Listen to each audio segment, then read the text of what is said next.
அனைவருக்கும் வணக்கம். மகா பிதா குரு தெய்வங்களை வணங்கி எம்பெருமான் ஸ்ரீ உச்சிஷ்ட மகா கணபதியும் வணங்கிக் கொள்வோம். அனைவருக்கும் நீண்ட ஆயுள், நிறைந்த செல்வம், உயர்ந்த தொகை, மெய்ஞானம், பேரறிவு, பிரசன்ன ஞானம், பிரபஞ்சறிவு அனைத்தும் நிரம்ப கிடைக்கட்டும். அனைவருக்கும் எனது மானசீகமான வாழ்த்துக்கள், மானசீகமான ஆசைகள். அனைவரையும் ஜிகாஸ்டோ அன்போடு வரவேற்கிறது. நம்ம இன்னைக்கு பார்க்க போற பதிவு ஒரு வாழ்க்கையை திருத்தி அமைக்கக்கூடிய திரிகோணங்களுடைய அமைப்பு அப்படிங்கிறத பார்க்கலாம். இதன் மூலியமா திரிகோணத்துடைய வலிமை எவ்வாறு அதிகரிக்கிறது அப்படிங்கிறது நமக்கு தெளிவாக இருக்கும். அப்ப தனித்த திரிகோணங்கள் பெரிய பலன் பெறுமானா பெரிய அளவுக்கு பலம் ஆகாது. ஒரு கேந்திராதிபதியுடன் தொடர்புடைய திரிகோணங்கள் மட்டுமே வாழ்க்கையை திருத்தி அமைப்பதில் முழு பங்களிக்கிறது.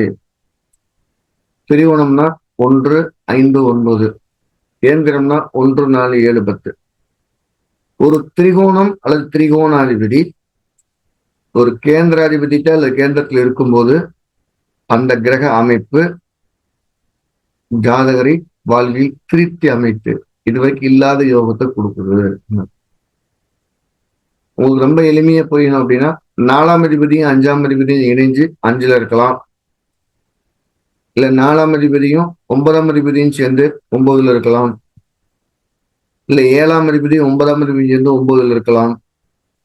10ஆம் அதிபதி 9ஆம் அதிபதி சேர்ந்து 9ல இருக்கலாம். இது கேந்திராதிபதி திரிகோணத்துல இருக்கிறது.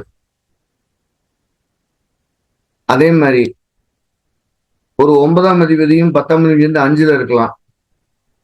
7ஆம் அதிபதி 9ஆம் அதிபதி சேர்ந்து 5ல இருக்கலாம். அல்லது லக்கணத்துல இருக்கலாம். அப்போ ஒரு கேந்திராதிபதியுடன் இணைந்த திரிகோணாதிபதி திரிகோணத்தில் இருக்கும்போது கூடுதல் பலம் பெறுகிறது, மிகச்சிறந்த பலனை தருகிறது. இது தர்ம கர்மாதிபதி யோகத்துக்கு அடுத்த நிலைமையில் ஒரு யோகத்தை கொடுக்குங்க. அந்த கிரகனுக்கு ஜாதகரை மிகச்சிறந்த அளவுல உயர்த்துது அப்படிங்கறது தெளிவா சொல்லலாம்.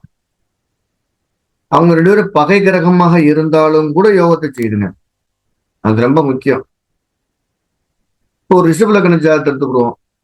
கேந்திராதிபதினு சொல்லக்கூடிய சூரியன் முதன்மை திரிகோணாதிபதினு சொல்லக்கூடிய சனி கூட சேர்ந்து 9ல இருக்கிறாருன்னா கிரகச்சேர்க்கையில சூரியன் சனி கிரகச்சேர்க்கை தீமை தந்தாலும் அந்த ஜாதகரை திருத்தி அமைத்து வாழ்க்கையில் உயரத்துக்கு கொண்டு செல்வதில் முதன்மை பங்களிக்கிறது அப்படிங்கிறதுல மாற்று கருத்தே கிடையாது. அது தந்தைக்கும் மகனுக்கும் 1008 கசப்புகள் இருந்தாலும் ஆனா முதன்மை பங்களிக்கிறார்கள். இவங்க அந்த 9லயே இருக்குது அப்படிங்கிறது கூடுதல் பலம். இல்லைன்னா 5ல இருக்கலாம், அதுவும் கூடுதல் பலம். இல்ல லக்கணத்தில் இருக்கலாம், அதுவும் கூடுதல் பலம். ஒரு திரிகோணாதிபதி எந்த சூழ்நிலையிலும் ஒரு கேந்திராதிபதியுடன் சேர்ந்தது திரிகோணத்தில் அமர்வது மட்டுமே சால சிறந்த அமைது. எனக்கு பஞ்சமகா புருஷ யோகம் கிடையாது, அது இல்லாத சில உபரி யோகங்கள் எதுவுமே கிடையாது, தர்ம கர்மாதிபதி யோகம் இல்லை அப்படின்னு பயப்படுறவங்களுக்கு எல்லாம் இந்த யோகம் அந்த யோகங்களுக்கு கொஞ்சமும் கூட குறையாத ஒரு பலனை கொடுத்துருது. ஒரு உதாரண ஜாதகம் பார்த்துருவோம். இது அந்த திரிகோணாதிபதி கேந்திரத்தில் இருக்கிறதும் நல்லதுதான். இப்ப அதுக்கு ஒரு உதாரணம் பார்ப்போம். ஒரு மிதன லக்ன ஜாதகம், குருன்னு சொல்லக்கூடிய 7க்கும் 10 கூடிய குரு திரிகோணம் சொல்லக்கூடிய துலாத்துல இருக்கார். அப்ப கேந்திரத்து அதிபதியான குரு மிதன லக்னத்துக்கு பாதகாதிபதினு சொல்லப்படுது. ஆனா அவர் திரிகோணத்தில் இருக்கிற நல்லதா கெடுக்கலாம் அப்படின்னு ஒரு கேள்வி. ரொம்ப ரொம்ப நல்லது பண்ணாம போகாது. அவருக்கு எல்லா விதமான பாக்கியங்களும் கிடைக்கும். மற்ற கிரக அடைவுகள்னால அவருக்கு ஒரு துக்கம் அமைஞ்சிருக்கு அப்படின்னு வேணா சொல்லாமலே இந்த குருனால அவருக்கு ஒரு துளி கூட தீமை நடக்காது.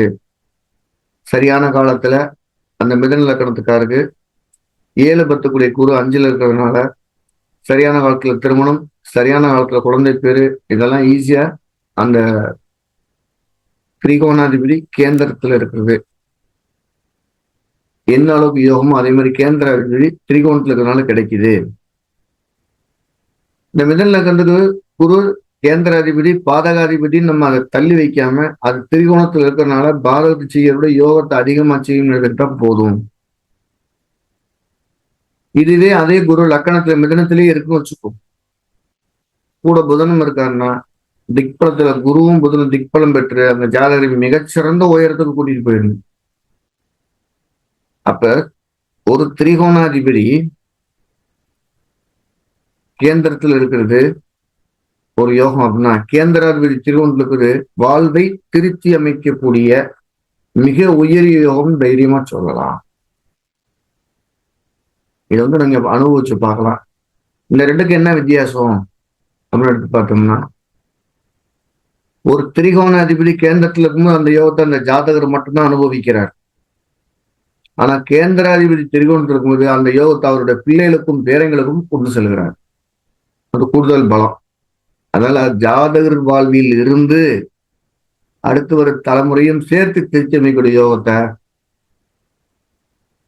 திரிகோணத்தில் இருக்கக்கூடிய கேந்திராதிபதியும் திரிகோணாதிபதியும் சேர்த்து தான் தீர்மானிக்கிறாங்க.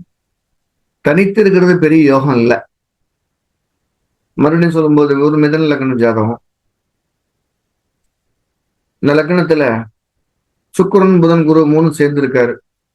ஒரு திரிகோணாதிபதி யார் அப்படின்னா ஒரு சுக்கிரன், இன்னொரு திரிகோணாதிபதினு சொன்னா புதன், அவர் கேந்திராதிபதியும் ஆவார். கூட கேந்திரத்துக்கு அதிபதி குரு, இந்த 3 பேர் இருக்கிறாங்க அப்படின்னா 3 பேரும் போட்டி போட்டுக்கொண்டு அந்த ஜாதகரையும் அவருடைய வாரிசுகளையும் மிக உயரத்து கொண்டுட்டு போவாங்கன்னு மாற்று கருத்தே கிடையாது. நான் சொன்ன இந்த கிரக அமைப்பு மிகச்சிறந்த ஒரு டைரக்டருடைய ஜாதக அமைப்பு. அவரு தன்னுடைய ஆரம்ப கால வாழ்நாள்ல ஒருவேளை உணவு கிடைச்சா போதும் இருந்த அந்த டைரக்டர் பிற்காலத்துல உலக புகழ் பெறக்கூடிய அளவுக்கு இருந்தார். அதனால நம்ம என்ன செய்யணும், திரிகோணத்தில் அமர்ந்த திரிகோணாதிபதி கூட ஒரு கேந்திராதிபதினு அமையும் போது மிகச்சிறந்த வல்லமையை தருகிறதுங்கிறதுல மாற்று கருத்து கிடையாது. இந்த விதியை மறுபடியும் இன்னொரு ஒப்புமைக்காக ரிமைண்ட் பண்றேன். ஒரு திரிகோணாதிபதி கேந்திரத்திலிருந்து யோகம் கொடுக்கும்போது அந்த யோகத்தை ஜாதகர் மட்டுமே அனுபவிக்கிறார். இது விதி நம்பர் 1. ஒரு கேந்திராதிபதி திரிகோணாதிபதியும் சேர்ந்து திரிகோணத்தில் இருக்கிறன ஜாதகரும் ஜாதகரின் வாரிசுகளும் அவருடைய வாரிசுகளும் அந்த யோகத்தை அனுபவிக்கிறார்கள். இதுதான் சாலச்சிறந்தது. இதனால என்ன நடக்குது அப்படின்னா, அவருடைய வாழ்நாள் இருந்து அதுக்கு வரைக்கும் தலைவரை சேர்த்து திருத்தி அமைக்கிறீங்க. அதான் சிறப்பு. இந்த பாவாதிபதிகள் தங்களுக்குள் பகை கிரகமா இருந்தாலும் யோகத்தை தருவதில் குறைத்து தருவதில்லை. அது கூடுதல் பலம். அதுல இத்தகைய யோகம் தைரியமா இருங்க. அடுத்த கட்டத்துக்கு போறதுக்கு உங்களை அது அழைத்து செல்ல தயாராகுது.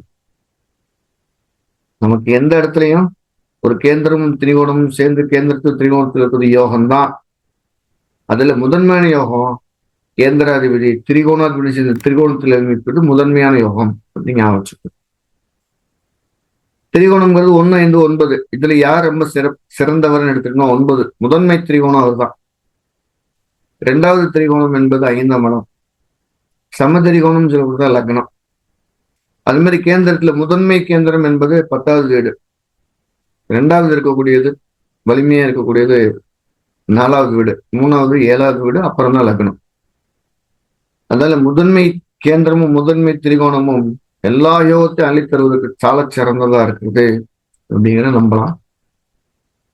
இந்த இடத்துல 9வது வீட்டுல 9 குடைவரும் 4 குடைவருமோ, 9 குடைவரும் 7 குடைவருமோ, 9 குடைவரும் 10 குடைவருமோ 9ல் இருக்கும்போது முதன்மை திரிகோணா வீட்டுல முதன்மை திரிகோணாதிபதி கேந்திரங்கள் வாழ்க்கையை திருத்தி அமைத்து உயர்ந்த இடத்து கலர்ச்சியில் முதன்மை பங்கு வகிக்கிறது. இது எல்லா வகையிலையும் சால சிறந்ததா இருக்குது. அதனால நம்ம ஜிகாஸ்ட் என்ன பண்ணிட்டு இருக்கோமா, ஜோதிடத்தில் எந்தெந்த விதிகள் அனுபவத்தில் மிகச் சரியாக பொருந்தி போகிறதோ அந்த விதிகளை எளிமைப்படுத்தி மேலும் மேலும் சொல்லிக்கிட்டே வரோம். நீங்களை ஒப்புமைப்படுத்தி பாருங்க, அற்புதமா பயன்பட முடியும். ஜோதிடம் என்கிற ஒரு அற்புதமான கலை எல்லாத்துக்கும் போயிடுச்சுன்னு நான் விரும்புறேன். அதுக்காக என்னால் ஆன உதவிகளை செஞ்சுக்கிட்டே வர்றேன். ஜோதிடத்தின் அடிப்படை வகுப்புகள் ஜூலை 5, அதாவது நாளையிலிருந்து ஆன்லைன் வகுப்பு நடக்க காத்திருக்கிறது. படிக்க விருப்பம் இருக்கவங்க கீழே நம்பர்ல பதிவு செய்துக்கலாம். எனக்கு ஏற்கனவே ஜோதிடம் தெரியும், இன்னும் கொஞ்சம் அடுத்து மேல்நிலைக்கு போகணும் விருப்பம் இருக்கவங்க சங்கரங்கோயில்ல நேரடி வகுப்பாக ஜூலை 10, 11, 12 இந்த 3 நாள் சோழிப்பரசன வகுப்பு நடக்க காத்திருக்கிறது. படிக்க விருப்பம் இருக்கவங்க படிச்சுக்கலாம். அந்த 3 நாளும் நேரடி பயிற்சி வகுப்பாக களப்பணியாக நடக்க காத்திருக்கிறது. அதில் படிச்ச எல்லாருக்குமே ஒரு சான்றிதழ் தரப்படும். நேரடியான பயிற்சியா இருக்கும். படிக்க விருப்பம் இருக்கும் கீழே நம்பர்ல பதிவு செய்து பயிற்சி பெற்றுக்கொள்ளலாம். எல்லாருக்கும் எல்லா நன்மையும் கிடைக்கும்னு எம்பெருமான் ஸ்ரீ உச்சிஷ்ட மகா வித்யா பிரார்த்திக்கிறேன். அனைவருக்கும் எனது மானசீகமான வாழ்த்துக்களும் மானசீகமான ஆசையும் பரிபூர்ணமாக கிடைக்கட்டும்.